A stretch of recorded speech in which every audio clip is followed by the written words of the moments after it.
मोदी के लिए नफरत से भरा है सेंट्रल विस्टा प्रोजेक्ट के याचिकाकर्ता का बायोडेटा। सेंट्रल विस्टा प्रोजेक्ट को रोकने में लगी ताकतों का पर्दाफाश अब शुरू हो चुका है। न्यायपालिका के दरवाजे से लेकर आम जनता की चौखट तक ये ताकतें अब बेनकाब हो रही हैं। दिल्ली हाई कोर्ट ने न सिर्फ सेंट्रल विस्टा प्रोजेक्ट के निर्माण पर रोक लगाने से इनकार कर दिया, बल्कि इसे राष्ट्रीय महत्व का प्रोजेक्ट भी करार दिया। हाई कोर्ट ने याचिकाकर्ता सोहेल हाशमी की नीयत पर भी सवाल खड़े किए और उसे मोटिवेटेड यानी किसी की शय पर काम करने वाला करार दिया। दिल्ली हाई कोर्ट ने हाशमी की याचिका को जेन्युइन याचिका न मानते हुए उस पर 1 लाख का जुर्माना भी ठोका। ऐसे में ये जानना बेहद जरूरी है कि सोहेल हाशमी कौन है। सोहेल हाशमी का बायोडेटा ही इस प्लांटेड स्क्रिप्ट के पीछे की कहानी को बयां कर देता है।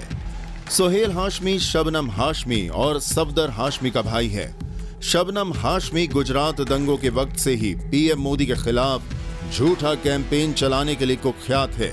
शबनम हाशमी अवार्ड वापसी गिरोह का भी हिस्सा रह चुकी हैं। मोदी विरोध की नफरत में वे राष्ट्रीय अल्पसंख्यक अधिकार पुरस्कार लौटा चुकी हैं।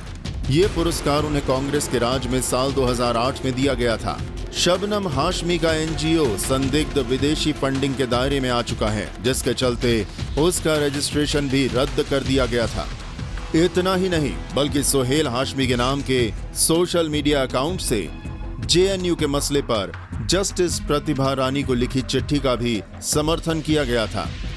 दिल्ली हाई कोर्ट की जस्टिस प्रतिभा रानी ने जेएनयू छात्र संघ के पूर्व अध्यक्ष कन्हैया कुमार की जमानत के फैसले में साफ कहा था कि देश विरोधी नारे लगाना अभिव्यक्ति की आजादी नहीं है और इसे कंट्रोल करने की जरूरत है।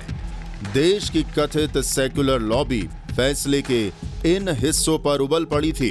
उन्होंने जस्टिस प्रतिभा रानी के नाम विरोध की चिट्ठी तक जारी कर दी। अवार्ड वापसी गिरोह का अहम सरगना सोहेल हाशमी जय श्री राम को वॉर क्राई यानी युद्ध की ध्वनि बताने वाले हिंदुओं के लिए अपमानजनक अभियान का भी समर्थन कर चुका है। इस अभियान की चिट्ठी 49 सेलिब्रिटीज की ओर से लिखी गई थी, जिसमें जय श्री राम को निशाना बनाया गया था।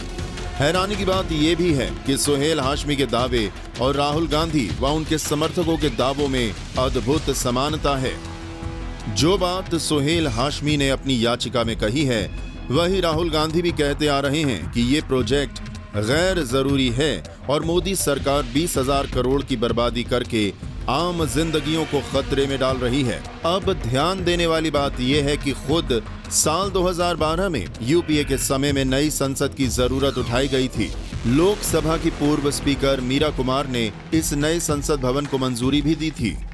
राहुल गांधी की अगुवाई में जिस 20,000 करोड़ के पीएम महल का झूठ बुना गया है, उसकी भी कलई खुल गई है। केंद्रीय मंत्री हरदीप पुरी ने साफ कहा है कि नए प्रधानमंत्री आवास के लिए किसी भी डिजाइन को मंजूरी नहीं दी गई है। आज एक अखबार है, मैं सुबह उठा, थोड़ा मैं हैरान था। मैंने अपने सचिव को फोन किया, दुर्गा शंकर जी को, हमारी जॉइंट सेक्रेटरी फोन किया। मैंने ये कहने कोई एक काम, एक प्रधानमंत्री आवास पे अगस्त में काम शुरू हो जाएगा, तो कोई कहीं ऐसा तो नहीं कि मुझे इसकी जानकारी नहीं हो और आपने किया और कह रहे हमारे पास तो अभी डिजाइन ही नहीं आया। तो ऐसा है कि फ्री फॉर ऑल, मतलब जिसके मन में जो आता है वो बात बोल जाते हैं यहाँ पे। इस प्रोजेक्ट के तहत केवल संसद भवन का निर्माण व सेंट्रल विस्टा का चौड़ीकरण चल रहा है।